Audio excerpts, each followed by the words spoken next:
गुडघेदुखी, गुडघे सुजणे, कंबर पाठ, मान दुखणे, मणक्याची चकती सरकणे, झीज होणे, हातापायांना मुंग्या येणे, संधिवात, आमवात, फ्रोझन शोल्डर किंवा पॅरालिसिस या सगळ्या वेदनांवर आता आयुर्वेदिक उपाय. विजयी भव आयुर्वेद.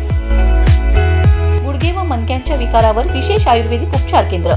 नेवरी, तालुका कडेगाव, जिल्हा सांगली. पुणे त्रिमूर्ती चौक, धनकवडी. मुंबई दादर पश्चिम. आजच संपर्क करा.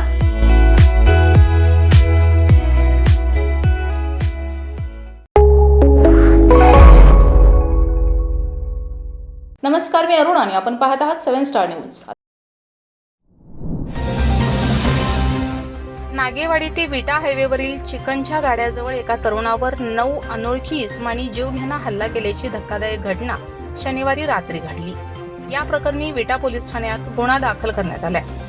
याबाबत विटा पोलिसांकडून मिळालेली माहिती अशी की रोहित राजाराम माने, वय वर्ष 29, राहणार नागेवाडी, तालुका खानापूर, यांनी फिर्याद दिली आहे. माने हे भारती शुगर कंपनीमध्ये खासगी नोकरी करतात.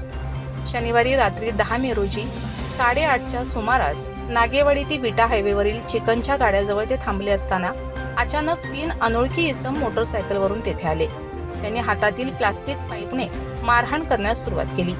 दरम्यान विटाच्या दिशेने आलेल्या पांढऱ्या रंगाच्या नंबर प्लेट नसलेल्या ओमनी गाडीतून आणखी 5 ते 6 इसम खाली उतरले. या टोळक्याने तुला मारून टाकणार आहे अशी धमकी देत फिर्यादीच्या डोक्यावर, डाव्या डोळ्याजवळ तसेच मानेवर पाईपने बेदम मारहाण केली. या हल्ल्यात फिर्यादी जखमी झाले. या घटनेमुळे नागेवाडी परिसरात काही काळ खळबळ उडाली होती. मात्र सद्यस्थितीत परिसरात शांतता असून कायदा व सुव्यवस्थेचा कोणताही प्रश्न निर्माण झालेला नसल्याचे पोलिसांनी स्पष्ट केले.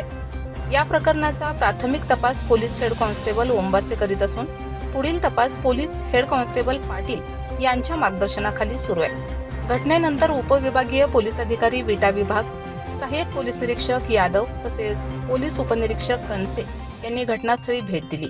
सदर हल्ल्यामागील नेमके कारण अद्याप स्पष्ट झाले नसून पोलिसांकडून आरोपींचा शोध सुरू आहे. रमेश जाधव, 7 स्टार न्यूज, विटा.